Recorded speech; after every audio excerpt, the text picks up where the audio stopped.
Technique से प्राप्त होने वाली बात नहीं है भगवत प्राप्ति। कोई मेथड, कोई फार्मूला, कोई टेक्निक, ये समग्र जीवन की निष्पत्ति है।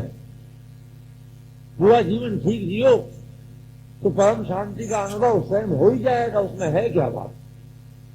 ठीक ठीक पौधे को देखभाल करी और फूल खिलेगा, ऐसी क्या अनोखी बात है। इसी बात को हमारे अपने समय के जिनके चरणों में मुझे बैठने का अवसर मिला, उन महान संत ने ये बात बहुत अच्छी तरह समझाई है कि भगवत प्राप्ति अरे प्राप्ति की ही प्राप्ति है, जैसा जीवन तो जियो इस प्रकार का। टेक्निक और फार्मूले बता रहे हैं, इनमें ज्यादा सार नहीं है, भ्रमित करना है लोगों को।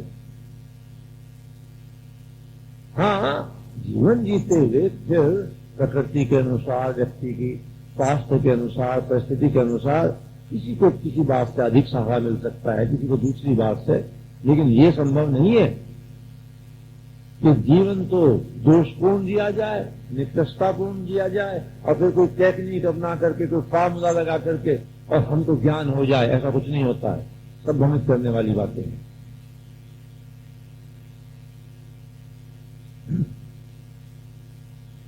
और अगर जीवन वैसा जिया जाए तो वो हो ही जाएगा।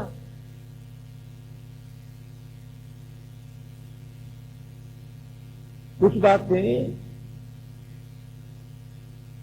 इन महान संत ने ऐसी कही हैं जो मेरे विचार में अभी आगे आने वाली शताब्दियां लगेंगी उनको गहराई से समझने में।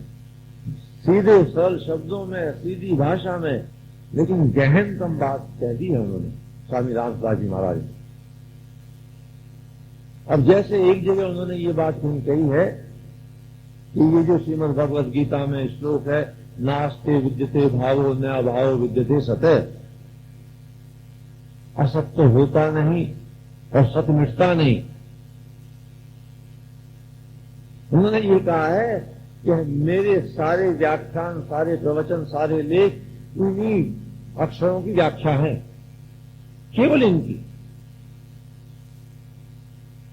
जब मुझे ऐसा अवसर मिला देखने का, थोड़ा विचार किया मैंने, तो भगवान की कृपा से, उनके आशीर्वाद से बात प्रकट हो गई। अरे सारा ही अध्यात्म इसकी व्याख्या है। नास्तो विद्यते भावो न अभावो विद्यते सतः, असत्य होता नहीं और सत्य मिटता नहीं। तो जो कभी न मिटने वाला, सदा रहने वाला सत्य है, उसी का तो अनुभव है होना, जो कि सदा विराजमान है ही। होनापन, सत्ता, सत्ता से कौन मना कर सकता है। ये जो कई बार कुछ तथाकथित बुद्धिजीवियों में इस प्रकार के प्रश्न लेकर के तर्क वितर्क चलते हैं कि भगवान है या नहीं, ऐसा कहा जा सकता है। वो अपने को बुद्धि मानते हैं, लेकिन बुद्धि का विकास अभी हुआ नहीं है। भगवत तत्व के बारे में उन्हें बात प्रकट नहीं हुई है।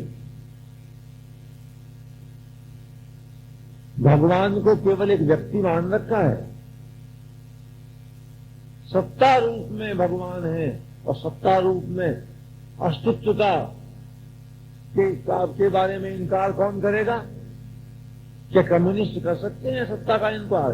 संसार में कोई भी कर सकता है सत्ता का। होनापन तो है ही, उस होनेपन का नाम ही तो है परमात्मा तत्व, जो अनेक सुंदर नामों में उस परम सत्ता के सच्चिदानंद नाम है, उसमें सब बात छिपी है। सतरूप में अभाव कैसे होगा? चैतन्य रूप और आनंद रूप छुपा रहता है अनेक स्थानों पर, पत्थरों में, आदि मिट्टी में। तो फूल में, पौधों में चैतन्य रूप प्रकट होने लगता है, अंतर्निहित चैतन्य रूप। आनंद जो उसका पक्ष है वो मनुष्य शरीर में ही अनुभव में आएगा। सुख दुख तो और शरीरों में भी अनुभव में आते हैं। तो इस प्रकार से सच्चिदानंद का जो सतपना है, होनापन, जो इस श्लोक में श्री भगवान कहते हैं, नास्तो विद्यते भावो न भावो विद्यते सतः, इसको मना करने की सामर्थ्य सारे संसार में किसमें हो सकती है?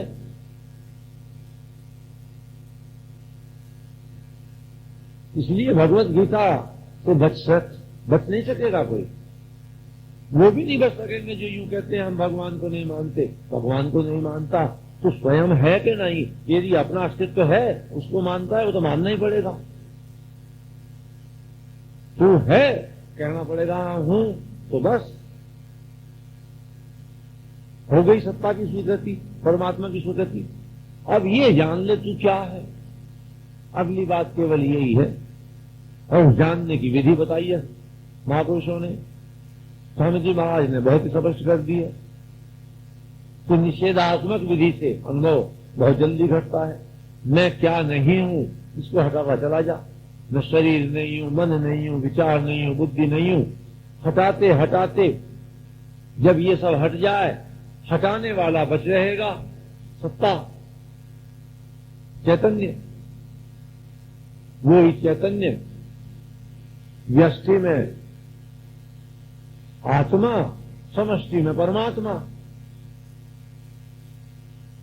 अज्ञान से आविष्ट या भिन्नता की भ्रांति जब तक रहती है तब तक वो जीवात्मा, और भिन्नता की भ्रांति समाप्त हुई, असीम से मैं अलग नहीं हूं, जैसे ही ये बोध हुआ परमात्मा।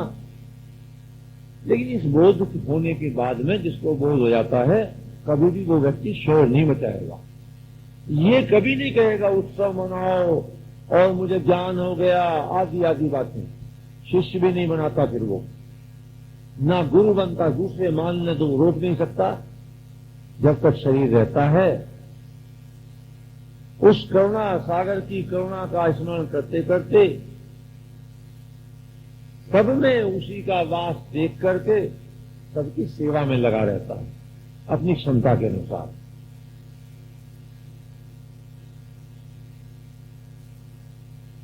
तो मेरे कहने का आज उस समय में प्रयोजन ये है कि ये टेक्निक, ये फार्मूले में जाना समय व्यर्थ करना है। समग्र जीवन जीना चाहिए। और अध्यात्म में बहुत ज्यादा समझने की बात नहीं है। क्या समझना है? आचरण की बात। जैसा मैंने एक और दिन कहा था, क्या समझ के करेंगे? प्राचीन ऋषियों ने सीधे सरल शब्दों में कह दिया, उतना ही पर्याप्त है, सब कुछ आ गया। मैंने कहा, उन्होंने कहा सत्यम वद धर्मम चर स्वाध्यायात् महापरितव्य। सत्य बोल, धर्म का आचरण कर, धर्म में ही सब आ जाएगा। कर्तव्य पालन कर और स्वाध्याय से प्रमाद मत कर, सब हो जाएगा। कहां की व्याख्याएं हैं? तो ध्यान का विरोध नहीं कर रहा हूं मैं तो ये बता रहा हूं ध्यान से भी लाभ होगा, लेकिन तभी होगा विशेष लाभ जब दूसरी सारी बातें भी विकसित होंगी।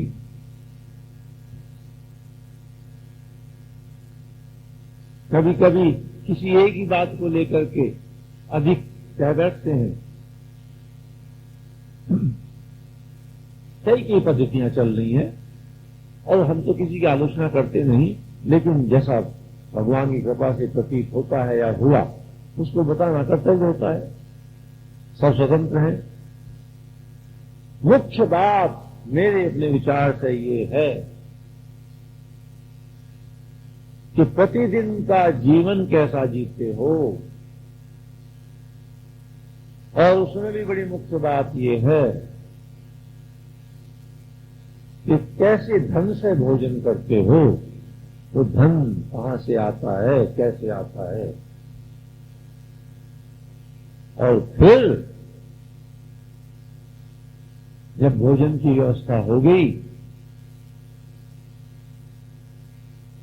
तो जगत में जो कर्म करते हैं, उस कर्म करते हुए ये भाव रहता है कि नहीं कि जिनके प्रति कर्म कर रहा हूं, जिनकी सेवा का अवसर मुझे मिला, उनकी मुझ पर कृपा है कि उन्होंने सेवा मुझसे करा ली, क्योंकि उनकी सेवा का अवसर अगर प्राप्त न होता तो मेरे अंतर जगत की शुद्धि न होती। और जैसा मैंने उस दिन कहा, सेवा क्रिया को नहीं कहते, सेवा तो अंदर का भाव है। उस भाव का विकास जब हो जाता है तब फिर वो सेवा अंतिम स्थिति में जाकर के पूजा बन जाती है। और सेवा पूजा बनी, कर्म पूजा बना, भगवत प्राप्ति के निकट आ गया मानव। जो श्री भगवान ने गीता में कहा, स्व कर्मणा तमभ्यर्च्य सिद्धिं विन्दति मानवे यतः प्रवृत्ति भूतानां येन सर्वमिदं ततं स्व कर्मणा तम अभ्यर्च्य सिद्धिं विन्दति मानवे। अभ्यर्थ शब्द है पूजा करके मानव सिद्धि प्राप्त करता है। और जैसा हम सब जानते हैं, श्रीमद् भगवद गीता में तो एक ही सिद्धि है, भगवत प्राप्ति, शरणागति, अहंकार का विनाश। तो वो हो जाता है। तब चलने की स्थिति ही पैदा नहीं होती है।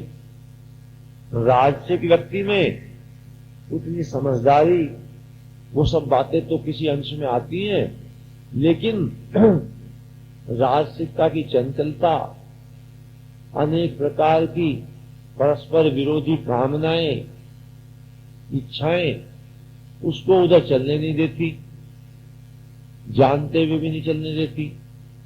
इसलिए ये शरीर से संबंधित साधना, और फिर बाद के अध्याय में जो भगवान ने आहार की बात बताई है कि आहार भी 3 प्रकार का होता है, तामसिक, राजसिक, सात्विक।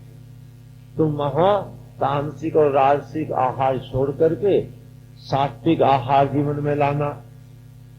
इस प्रकार से शरीर और मन की सात्विकता जितनी अधिक हो जाएगी, उतना ही अधिक साधक चाहे किसी भी मार्ग का हो, उसको उत्तरोत्तर उसमें मार्ग में विकसित होने में सहायता मिलेगी। ऐसा संतों ने कहा। ये सबके लिए समान रूप से उपयोगी है। इसकी पालना करने की अधिक से अधिक चेष्टा करनी चाहिए। कल्याण का मार्ग तभी खुलता है, उसके बिना नहीं खुलता। बस आज ये बात थोड़ी हो गई।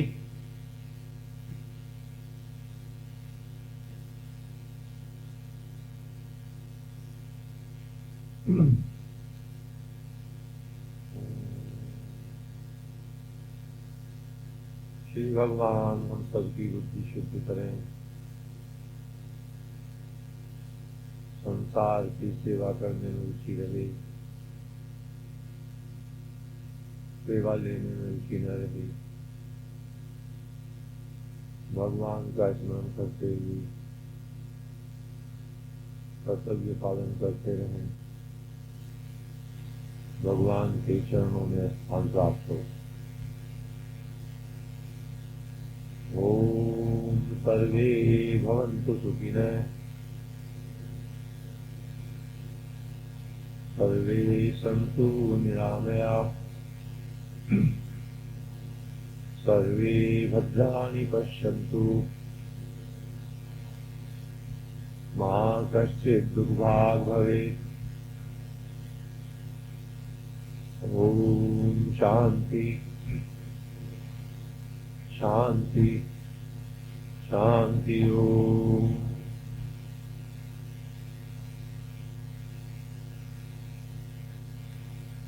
आनंद करें, नारायण कल्याण करें संसार।